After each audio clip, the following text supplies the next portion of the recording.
আসসালামু আলাইকুম। আশা করি সকলেই ভালো আছেন। তো আমি গত সপ্তাহে নারকেল গাছ ছাঁটাই করার পরে কিছু কাজ ছিল, ওইগুলো আমি করে গেছিলাম। তো পিস পিস করে রেখে গেছিলাম, যে ওই সময় ছিল না বিদায় কাটতে পারি নাই, তাড়াহুড়া করে চলে যাইতে হয়েছিল। তো এই সপ্তাহে যাওয়ার পরে চিন্তা করলাম যে না, হাতেও খুব বেশি সময় নাই। এখানে আসছিলাম অবশ্য বাড়িতে, আমাদের বাড়িতে একটা ওয়াজ মাহফিলের প্রোগ্রাম ছিল, ওই প্রোগ্রামের উদ্দেশ্য করে আসা। তো হাতেও বেশি একটা সময় ছিল না, আগামীকালকেই প্রোগ্রাম। তো এই চিন্তা করলাম যে আজকে যতটুকু টাইম পাই এতটুকুতে এই কাজগুলা গুছায় ফেলি।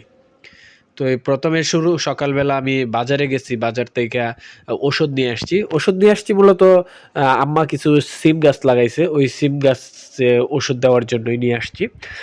অনেকদিন ধরে সিম গাছে সিমের ফুল আসতেছে, কিন্তু সিম ওইভাবে হচ্ছে না আর কি, ফুলগুলাতে পোকা ধরতেছে কিংবা ফুল ঝরে যাচ্ছে। তো এই কারণে বাজারে গিয়া সিম গাছের জন্য ওষুধ নিয়ে আসলাম। পরবর্তীতে চিন্তা করলাম যে না, ওষুধ দেওয়ার আগে ওষুধটা মনে হয় রৌদ্র উঠলে দিলেই ভালো হবে।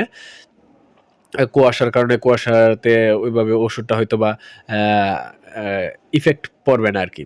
তো প্রথমে চিন্তা করলাম আচ্ছা হাতের কাজগুলো সেরে নেই। এই নারকেল গাছের আমাদের এদিকে গ্রামের ভাষায় ডাগ্গো বলে। ওই ডাগ্গোগুলো আমি কচি চিরল করে কেটে দিচ্ছিলাম, যে যাতে রোদ্রে শুকায়া যায়। তো এই মাঝখানে আমার এগুলা কাজ করতে করতে একটু পানি তৃষ্ণা চলে আসে। তো আমার একটা চাচাতো বোন আমাকে মোটামুটি অনেকটা সঙ্গ দিচ্ছিল। তো ওকে বললাম যে একটু পানি নিয়ে আসো, যে পানি খাইতে ইচ্ছা করতেছে, গলা শুকায় গেছে। তো ও পানি নিয়ে আসছে। আহ, পরবর্তীতে এগুলা কাজ করার পরে আবার কিছু ঔষধও দিছি সকালবেলা। তো চিন্তা করলাম যে আর অল্প একটু আছে, তখন এটা না হয় থাকলে নষ্ট হয়ে যাবে। তো এটা আবার দিয়ে দিলাম আর কি, যে জায়গায় যে মনে করলাম যে এই জায়গায় দেওয়া হয় না, ওই গ্যাপগুলোতে আবার দিয়ে দিচ্ছি, যে ফুলগুলোতে।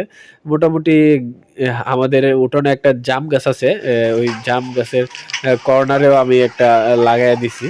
আহ, আহ, ওই জাম গাছটাতে অবশ্য সিম গাছটা উঠানো ঠিক হয় নাই।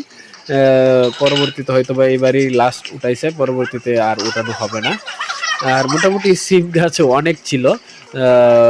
সুপারি গাছে উঠে গেছে, ওই দিক দিয়ে আম গাছে উঠে গেছে। আবার আমাদের বাড়ির পিছনে একটা ছোট মানে পুকুর টাইপের আছে, ওইটার পাশেও মোটামুটি একটা সিম গাছের আছে, ওইটা প্রায় নষ্টের দিকে হয়ে গেছে। ওইটার উপরে দেখা যায় একটা এই যে সুপারি গাছের কুল বলে, ওইটা পরে দিছে। তো ছড়াই দিলাম, ওইটা না হয় আবারও নষ্ট হয়ে যাবে সিম গাছটা। তো এই সিম গাছটা তেমন একটা এমনিও ভালো হয় না। এই কাজগুলো বাড়িতে গিয়ে করলাম আর কি, আপনাদের জন্য দেখাইলাম।